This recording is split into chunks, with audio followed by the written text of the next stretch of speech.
G'day Malcolm, haven't seen you for a bit. What have you been up to?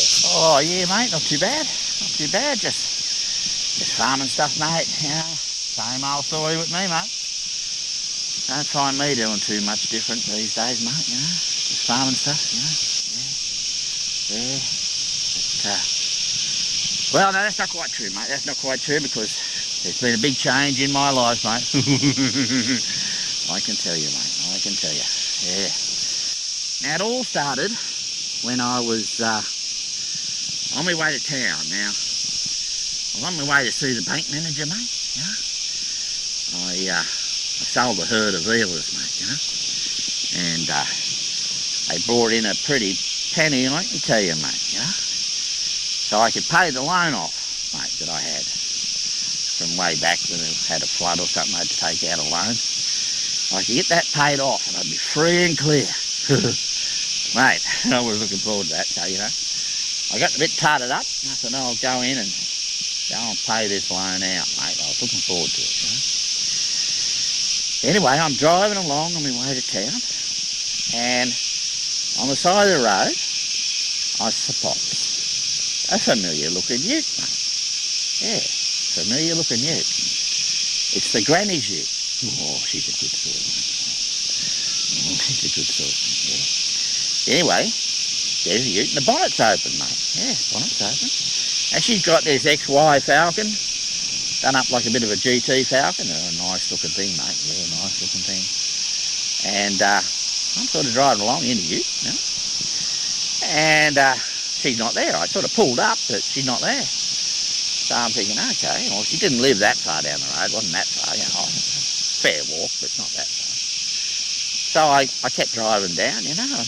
And sure enough, a K or two down the road, here she is walking along, mate, you know, walking along. So I pulled up, mate, you know, pulled up. Sort of think she might need a hand, you know, or even a lift, maybe. You know, she comes over, you know, and it was a hot day, so the window was down, you know, and she sort of leaned on the car's window, mate, you know. Oh, mate, you know. Oh, mate. She had a T-shirt on, mate, you know, and she leans down, mate. Oh, mate. Oh, mate. Anyway, I asked her what's going on, you know, if she need a hand.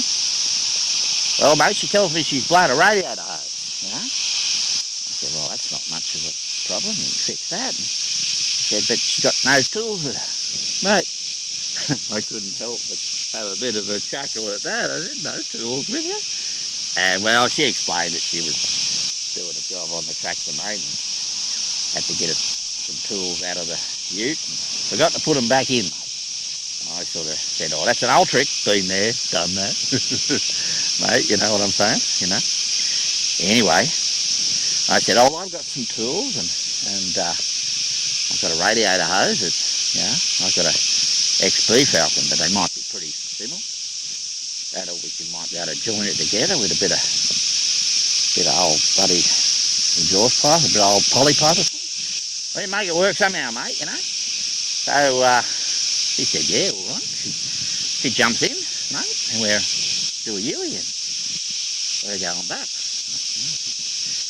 Now I'm thinking to myself, geez, here's an opportunity, mate. You know? Another opportunity, probably one that I'll fail at too, but nevertheless, I'll give it a go.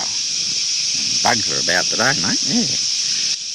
Anyway, we drive back, we get back to her ute, you know, and this radiator hose out from under me seat, and yeah, it's the same thing, it's the same part, mate, you know. So we whip the old one off and get the new one back on, mate, you know.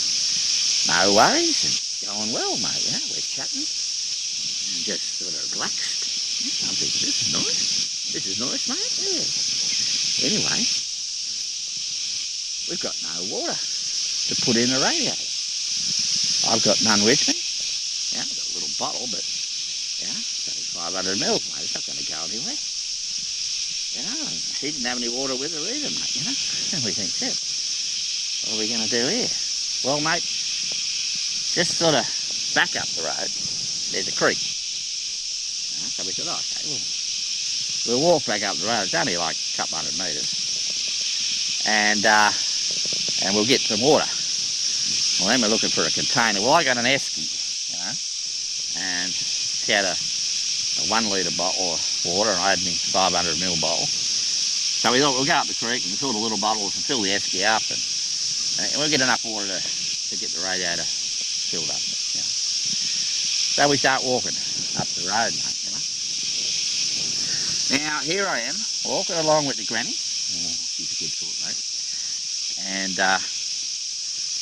if ever there was an opportunity, here it was, mate. Here it was. And guess what, mate? You can guess, I'm sure you can, mate. I went completely wimpy on it, mate. Completely wimpy. Lost me bottle, mate. So we're walking along in silence, mate. Dead silence, mate. I'm saying nothing because I got myself into a bit of a mood for being such a wuss. And I don't know, she wasn't saying much either. Maybe it was the same thing, I don't know. But anyway, we kept walking. We get to the creek, mate, and had to climb through a fence and down a bit of a bridge over the creek. We had to climb down and through the long grass and get down into the creek. Well, you can't do that without putting your foot in the water or the mud and what have you. And we managed to get enough water in the esky and in drink bottles, and we head back. And again, we're walking back in silence, mate, And I'm sort of thinking to myself, this is a bad joke. It's time to end this and just give up. That's what I was thinking, mate. Time to pull up stumps, mate. Call it a day. That's what I was thinking. Don't know what she was thinking. Anyway, we get back to a ute and we fill the radiator up and what have you. Fire it up and all's well, no leaks. But I'm a bit covered in mud now, mate, A bit on the grotty side. And I told her I was on the way to the bank, so she said, you better come down to her place and get cleaned up. Well, I sort of thought, yeah, all right, no worries, So I follow her down the road, get to her place, Sort of get to her front door, a little veranda sort of thing, and she sort of says, you better get them boots off, muddy boots in her house sort of thing. So I did that, I get my boots off. And well, now the boot was pretty spongy, a bit wet. I'm thinking, it was because I put my foot in the puddle, or more than a puddle, it was like ankle deep in the creek. Well, mate, it wasn't water, mate. It was blood. Oh, yeah. I had a dirty big leech on me, mate. Great big bugger. He'd fallen off. He was so full. And the blood doesn't stop bleeding, mate, when leeches get you. Mate, there's one thing in this life I hate, and that's leeches. Can't help it. Hate the buggers. Anyway, I sort of, bugger, And she said, don't be such a wuss, mate, she says to me. Anyway, she goes in the house and gets a bit of a tea towel and some paper towel and comes out with a thing of salt and kills the leech. Salt, they don't like salt, mate. Oh, no. Oh, no, they don't like that, mate. It's swiveled all up. The blood's still gushing, mate, And she, puts a Band-Aid on, but it still doesn't stop then. And she wraps around it. Them bloody bandages, mate, still oozing, Anyway, she's sort of standing in front of me, mate, she sort of says, well, you better get them pants off, there might be some more leeches somewhere. Mate, I'm sort of thinking, geez. You see this in the movies, mate, when, bloody Cary Grant or Kirk Douglas or somebody like that. Happens in the movies. Doesn't happen to me, mate. Get your pants off, mate. Get your pants off, Anyway, she starts undoing me belt, mate. Hello, what's going on here, mate? So I looked her straight in the eyes, mate. Straight in the eyes. And I said, hey, you were paddling around in that creek as well, you know. You might have a leech or two on you. Mate, she jumped back like you wouldn't believe it. So much for being a wuss about leeches, mate. And she starts undoing her pants, mate. Yeah. So there I am, standing there, pants around me ankles. She's got her pants around her ankles, mate. Mate, what's happening here? Well, mate, you know, I won't go into detail, mate. Enough said, mate. Tell you what, mate, what we did. We spent an awful lot of time looking for leeches. Didn't find any, but I tell you what, we had a lot of fun looking, mate. Mate. Yeah, mate. Yeah. Mate, you know. Well, now, a few weeks later, well, we're keeping company, mate. A few weeks later. Yeah, and not too many months after that, mate, we got married, mate. Can you believe it? I'm an old married man, mate, yeah. Can you believe it? Yeah. Biggest wedding in the valley in a long time, mate, I can tell you. All the blokes in the valley were, every time they saw me, they went, you know. All the women, when they saw me, you know, they just sort of said things like, it's about time. Yeah. Yeah. I'll tell you something else about that, mate. I'll tell you something else about that.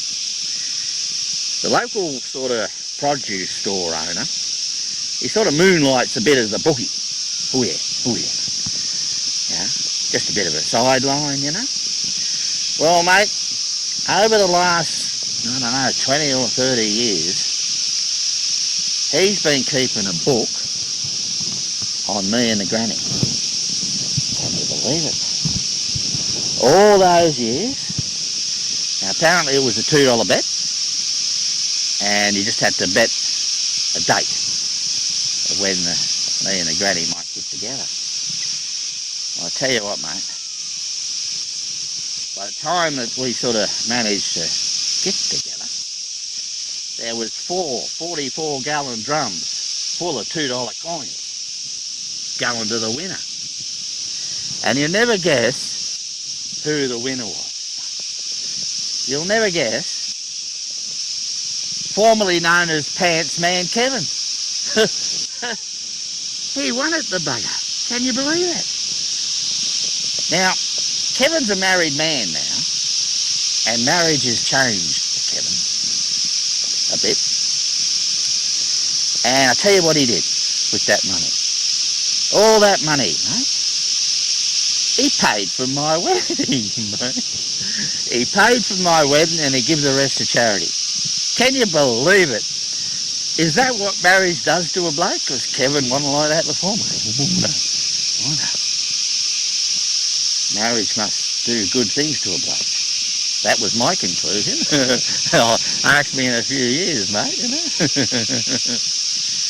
Yeah, so it all worked out pretty good, you know. I retired. She retired. She handed her farm on to one of her sons. And then she had a spare. He was out managing some farm out west, so he came back and took over my farm. And me and her are living in what used to be the sort of, what do you call it, the farm experience house that I had on my place that was for tourists to come and stay. So we live there now, mate. So yeah, big changes since I last saw you, mate. Big changes, yeah. Yeah. So, any rate, I better be on my way and let you get on with your filming here. And I'll catch up with you next time I see you. Bye, mate.